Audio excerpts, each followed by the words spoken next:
People It was the thought automobile that was in, and people will get on the highway, and it's got great highway access. Of course, I remember Kansas City downtown in the 1970s. And you know the joke about, rolling up your windows and locking your doors? That's what you did when you went downtown. It was so bad. Quality Hill in the late 70s was anything but quality. It was an area that was filled with druggies and homeless people and prostitutes and failing businesses. It was grim. there's always ebb and flow.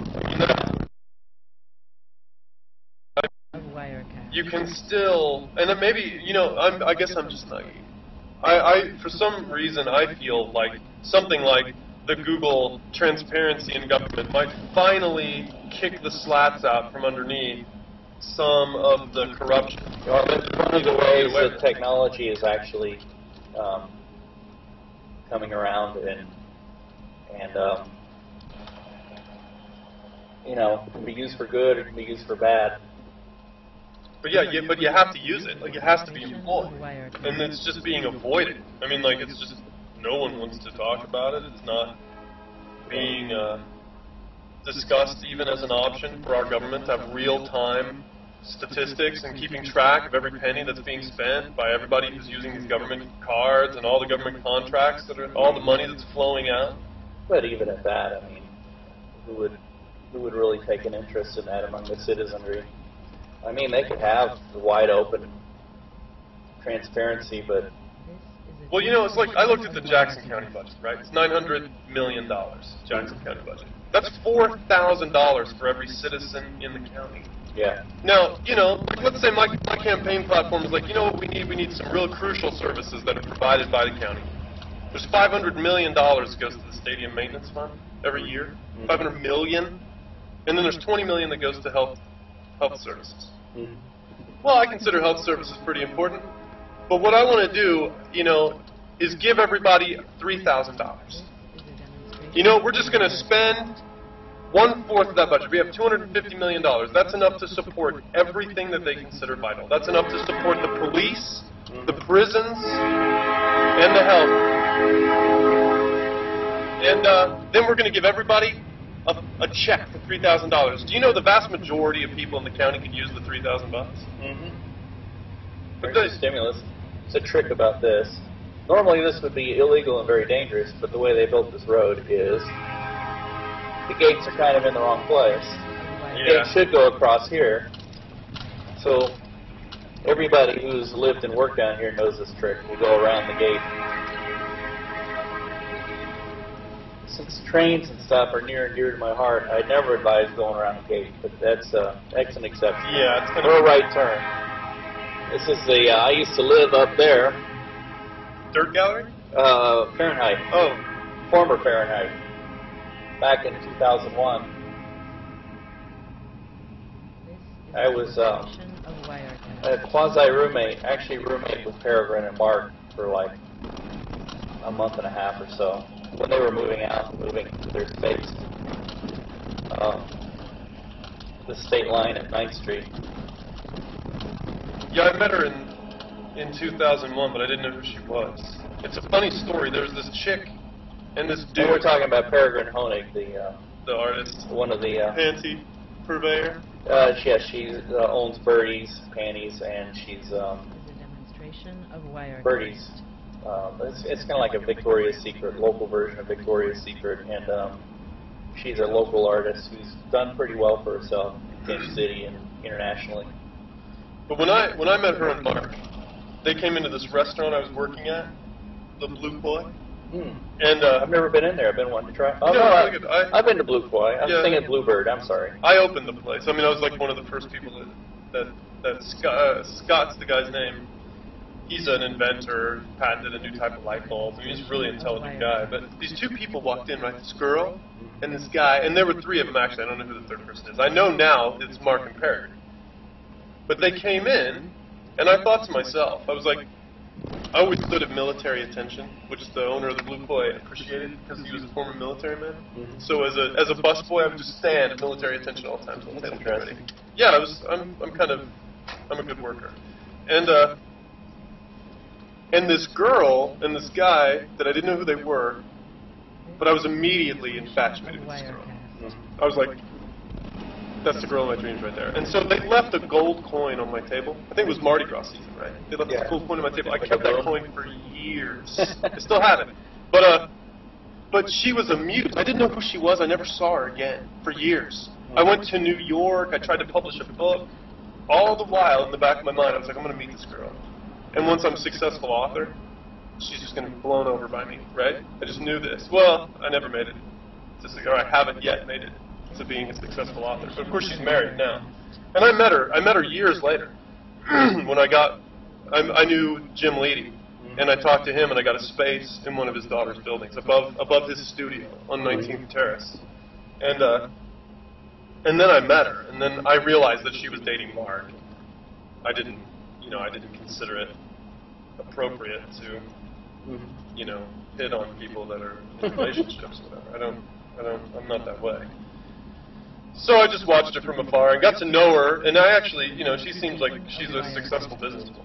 I'm actually impressed with her business acumen and how she's pulled it off for herself. And Mark seems like one of the nicest guys. Really talented musician. Yeah, very talented musician. But that's my funny story about Peregrine. Is that for the longest time, for years, there was this girl, I didn't know who she was. Yeah. She was in the back of my mind as my muse. So was Mikhail Shapiro, but I knew her personally. She was a muse for me. Demonstration of Wirecast. And I think it's good to have people that are muses. The muse, it's funny, I was talking to this guy who's an artist, and he lives out in Johnson County, and he has a very suburban lifestyle. And his wife kind of tears him down for making art. I can tell that they have a very... Oh, his wife, my wife ought to meet.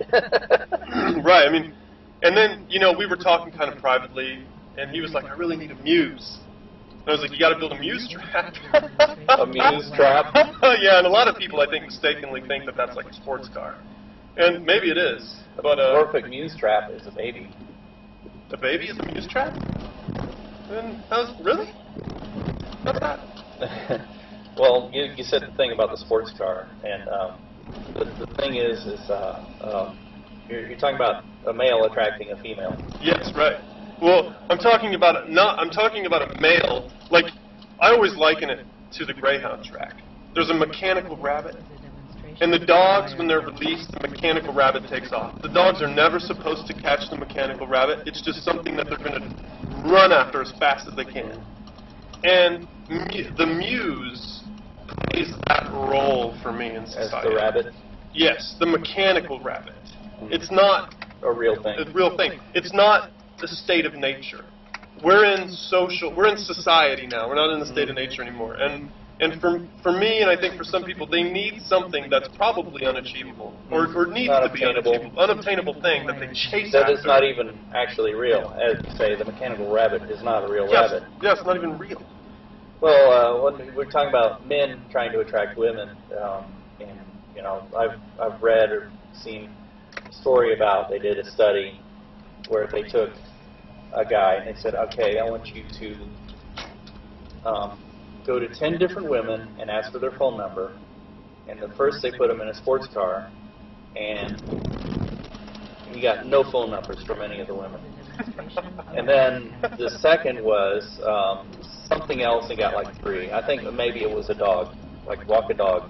And the last one was have a baby in a carriage, and he got phone numbers of almost all the women. Wow. Well, and I think, I don't know, there's something to, it shows that a guy is sensitive, he's stable. Maybe, I've heard this, and I've never done it, or I don't know, but people tell me, supposedly, like, if you go to a bar, you're in a foreign city or you're traveling, put a wedding ring on, even if you're not married, and it's easier to have one-night stands. Is that, is that true? I don't know. I would hope not, because, but I think that, but women I think that women are, for the most part, repulsed by desperation in a man. Yeah, well, I can see that. And I would certainly hope that I would think the opposite way, that being married is not the best way to get a date. Yeah, I mean, I've never really strove Although with for that. I mean, like with Jessica Logsdon, I have a real partner in life, And there's something about maturing enough to be in a position to embrace that, like great place to eat right there. the Vietnam Cafe. Yeah, and this is a great neighborhood too. Yeah, the northeast, or not northeast. This is Columbus neighborhood. Of Wirecast. Yeah, and the unfortunate thing about men is our very nature that we have to fight against is that men are wired to be, the perfect way of putting it was that real difference between men and women is men need a lot of women to satisfy their one need, and women need just one man to satisfy their every need. That's an interesting way of putting it. I hadn't really thought of that before. That way. I mean, I think there's definitely there are animal instincts that humans have that we've learned to mollify to some extent, and I mean, like, it's interesting, like I look at Mark Funkhauser's situation, right, with Gloria, and I see that there's a guy who has an impossible task of trying to improve Kansas City's financial situation. So he brings the person that's closest to him to work with him, right? Because he wants somebody that he can trust for counsel. He wants a counselor there, someone who can give him an opinion that he knows isn't going to be convoluted. She's not going to be impressed because he's the mayor, right? She's not going to be fake because she's dealing with someone in a position of power. Yeah. And that, She's seen him in a prostate exam, apparently. Right. Well, I mean, yeah. These people poop in front of each other, right? They brush their teeth in front of each other. They don't hide things from each other. You want that in positions of power. I think you want people to feel like they have people they can bounce ideas off of that they can trust. I mean, Mary Kay Barnes did that with her husband. Everybody does that with their. Obama does that with his wife. And yeah, right. I'm beginning to wonder how much of this negative press we have right now, again, is because Gloria is a woman. I think it's just that there's blood in the water. People will do anything for ratings because ratings are necessary to get advertisers. And without advertisers, you got nothing. And so I always say about the mayor, too, is he is a great human being, wonderful man. He's very competent at what he does. He knows what he's talking about. He's probably running the city very well. Much better than I think it's been run in a long time. However, he's a horrible politician. I know, it's too bad. It's kind of like this Urban Culture Project thing. You can be a horrible artist, but a good politician and get promoted. We kind of nailed. I think you nailed that, and I've seen that. And I'm not picking on them. I'm picking on the art scene in general. It seems like, and again, we talked about this earlier too, how money tends to spoil things. There's other people's money involved in this. Yep. There's grants, I guess. I don't completely understand how their financial structure is, but they have done what you said that people should do. They've created a structure and they're sticking to it. Kudos to them for that. And there's money out there, and artists are taking advantage of it. But with money, it spoils everything. It comes to politics. Yeah, right. I mean, you've got Kate Hackman, who's kind of the executive director. I mean, I don't know to what extent she's like tied to. Yeah, I saw David their Hughes. performative arts winners, and it's kind of interesting. Their performative arts is very strong, and it's funny because they're throwing these big words at stuff. Performative arts, generative arts, and now I'm almost like, when I hear people repeating this stuff, again, it's my pet peeve with art PR. I start, my skin starts crawling. But I saw their performative arts program, and it was really good. I was like, whoa. The dance was great, and it's because you can't fake it. dance without dance. You can't do music